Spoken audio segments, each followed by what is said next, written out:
Good afternoon, Justice Warriors. Here we are, the day before Thanksgiving, and as you can see, I got my little bunny rabbit in her pilgrim hat just for the festivities. It is November 23rd at just after 12:30 in the afternoon. It's Wednesday, so I just wanted to do a quick video here. There's been a couple pieces of information shared with me by viewers, subscribers, that are very relevant but still need vetting. So I guess I'll start with the big one. Kim Westfall, right? We know that that's the same name as Jagger's mother.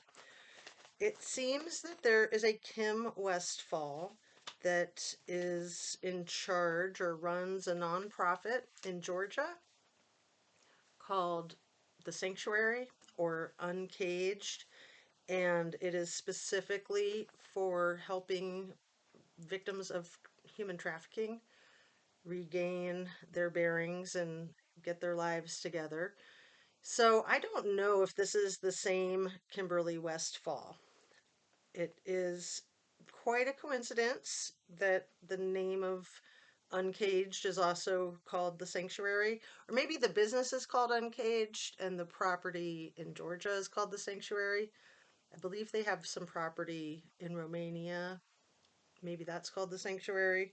Anyway, just really interesting. So I do not know, I cannot claim that this is the same Kimberly Westfall as the one that would be Jagger Westfall's mother.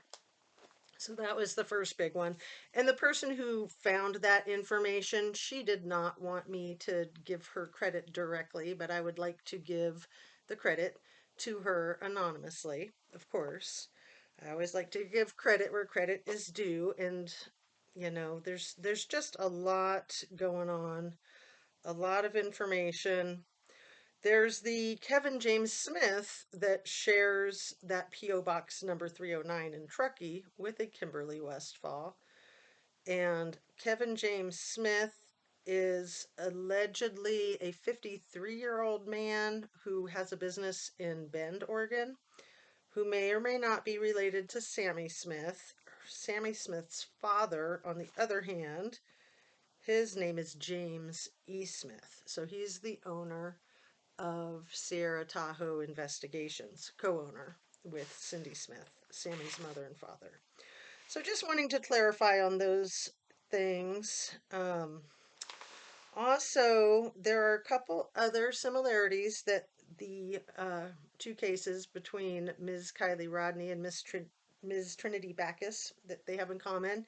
And these also were from my viewers, both homeschooled, very good point, and both essentially died as a result of overexposure, the great outdoors, allegedly.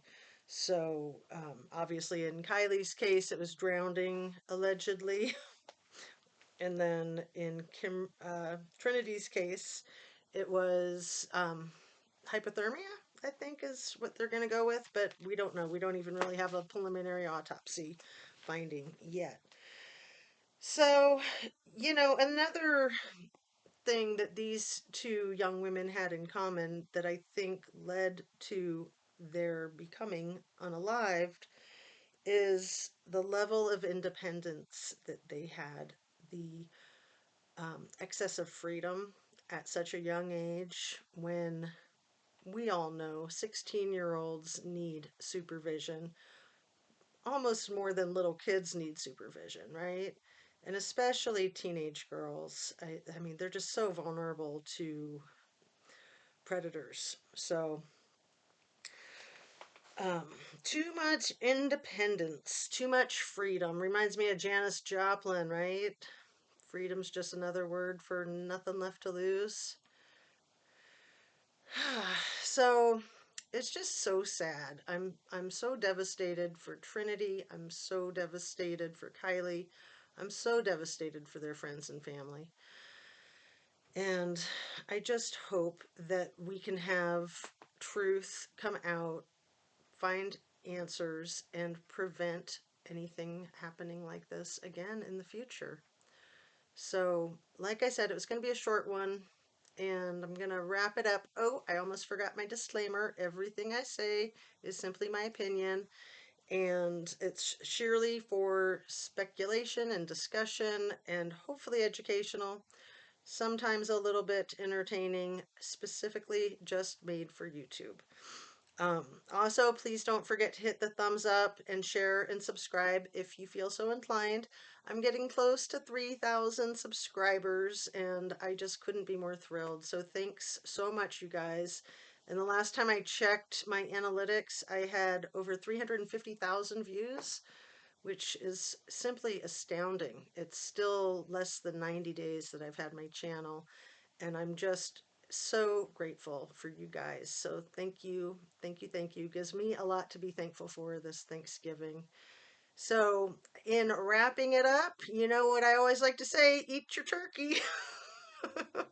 Or if you're a vegetarian, eat your tofurkey. I don't know if you guys have ever tried that. I'm not a vegetarian, but I have tried a tofurkey, and it was actually really good. So, let's see. You know to eat your high protein. You know to eat your fruits. You know to eat your veggies. You know that your veggies should be twice the number of your fruits. That's a hard one for me to accomplish, but that is a rule of thumb guideline. And then the thing about protein and fat. So when you eat sugar or carbohydrates, especially things like baked potatoes, popcorn, noodles, rice, those things spike your glycemic index. They spike your sugars. And if you have a good amount of protein when you're processing and digesting that, it'll level out your glycemic index. And if you can't find the protein or you don't have protein on hand, just throw a whole bunch of butter and sour cream and cheese and stuff in there. Live it up, because the high fat will cut the glycemic index the same way the protein does. So just a cute little educational tip for Thanksgiving. Enjoy your high fat, high protein, high fruit, high produce, all your veggies, and enjoy your families. Most of all, enjoy yourself and take really good care. Any toxic family members or guests, keep them at a distance. Take them with a grain of salt. Don't let them under your skin, right? We all know that people will try, and try as they might, it's up to you to protect yourself. So on that, I'm going to say peace out. Take care. I'll see you after the holiday. Thanks so much for watching.